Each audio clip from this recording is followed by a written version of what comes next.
come a long way. It's nowhere perfect. I don't expect it to be perfect. I have not.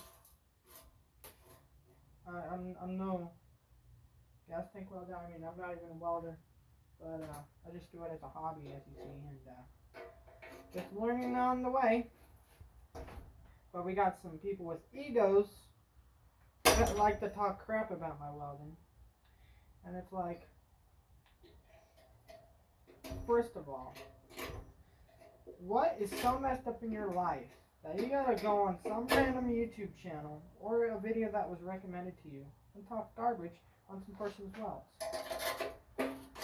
I mean, if that person's acting like, oh, my welds are the best, no one else can make better welds, then yeah, I understand. And I'm not doing that shit.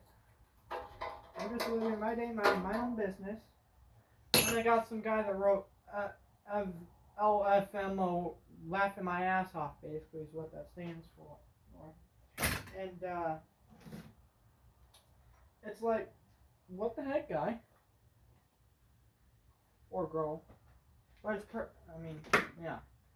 And it's like, what the heck? And then you got some of the nicest comments. You need more nice comments. There's so much negativity in the world right now. We got this war going on over in